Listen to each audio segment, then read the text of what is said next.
আপু আপনার এগুলা কি কন্ডম? হ্যাঁ আচ্ছা আপনি কি কাজ করেন একটু বলুন তো বলেন। আচ্ছা বলতেছি এবার উঠি বাবা। কোথায় উঠবে? এই যে দাঁড়ান দাঁড়ান এগুলো ওইগুলো এখানেই থাকবে রাখেন। এগুলা নেই, ওষুধগুলো নেই, নিচে রাখেন ওষুধগুলো নেই। রাখেন তারপর আগে রাখেন। ব্যাগ লাগা লাগবে না, এবার খোলা থাক। দাঁড়ান আপনি দাঁড়ান থাক এখানে দাঁড়ান।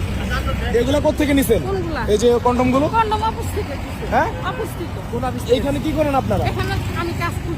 কেন পার্লামেন্টের মতো জায়গায় আপনারা এই অনৈতিক কাজ কেন করেন? এখন বাবা কি করবো বলো? এই আপনারা জানেন না এখানে একটা সিকিউর জায়গা, একটা পবিত্র জায়গা, আপনারা এই কাজগুলো কেন করেন? আমি তো একা করতেছি না, আমি তো আপনি একা। একা আমি তো একজন, এই যে আপনি শোনেন নাই আমরা আজকে এতদিন যত অভিযান দিতে শুনেন নাই? হ্যাঁ, শুনছি। শুনছেন? আমি 3 মাস এই সাইলেন্ট, আমি 3 শোনার মাস পরেও আসি কেন নাই। আসছেন?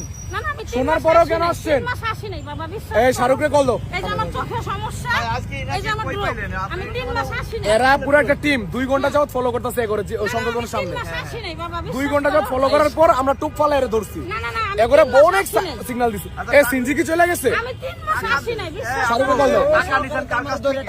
হ্যাঁ আল্লাহর কসম। এই আল্লাহর কসম। না না না বাবা, না বাবা, না বাবা, না। সাইলেন্ট চুপ। না বাবা, না। শাহরুখ আমি- গাড়ি তোড়াও। বাবা, না। না না না মোহাম্মদ চলো থানায় চলো। ছি, আল্লাহ মিথ্যা বললে। হ্যাঁ কন্ডম। না না না ছি, আমি না বাবা, আমি না লাগলে মাইরা ফেলো, তাও এই মিথ্যা বলা। এ মাইরা ফালাক, এই তুমি কমন ডায়লগ মাইরা ফালাও। হ্যাঁ কি করব? থানার থেকে বাইরে হয়ে যায় আজকে। এই আপু এই এটা হলো কন্ডম না? না দিয়ে দিছি, 500 দিয়ে দিছি। 500 কার কাছ থেকে এই নিছেন?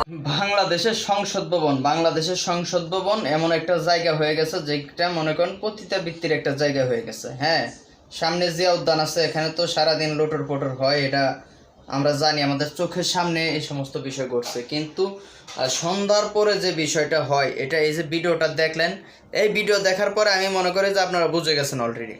এখানে আমার বলে বোঝানোর কোনো নাই যে এখানে কি হয় বা কে বা কারা করে। কিন্তু আমার প্রশ্ন সেইখানে না, আমার প্রশ্নটা হচ্ছে যে বাংলাদেশের প্রশাসন কি করতেছে। আমি দেখি যে সব সময় সংসদ ভবনের আশেপাশে এলাকা, যে গণভবন, রাষ্ট্রভবন, ওই যে বঙ্গভবন, জিয়া উদ্যান, পুলিশে লোকারণ্য থাকে। বিষয়টা বুঝতে পারছেন? এত পরিমাণ পুলিশ অফিসার সেখানে নিয়োগ দেওয়া আছে, মানে কি বলবো, সারা বাংলাদেশের এই ঢাকা শহরের অন্য কোনো জায়গায় এত পরিমাণ পুলিশ নাই যে পরিমাণ পুলিশ ওই জায়গায় দেওয়া আছে। তারপরেও মনে করেন তারা এই সমস্ত কাজ করে এবং কার্ড বিতরণ করে, কার্ড অমুক ভাই, হ্যান ভাই, তেন ভাই, অনেক কিছু আছে।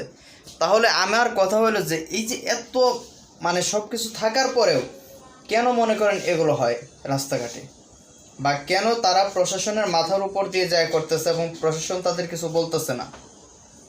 এই বিষয়টা তো সবারই মনে করেন প্রশ্ন সরকারের কাছে করা উচিত।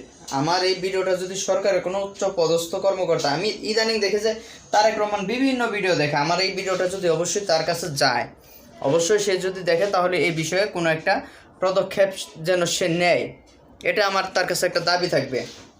এখন যে কথাটা বলি যে সাংবাদিকরা এটা একা দমন করতে পারবে না। হ্যাঁ, একটা সাংবাদিক ধরলো, তারকে ভিডিও করলো, সাংবাদিক ভিউজ পাইলো, এতটুকু, তার কোনো শাস্তি হইতেছে না, এর কোনো একটা উজ্জ্বল দৃষ্টান্ত স্থাপন হইতেছে না। সেই জায়গায় সাংবাদিক এসে বললো, তারা আবার যায় এই কাজ শুরু করলো।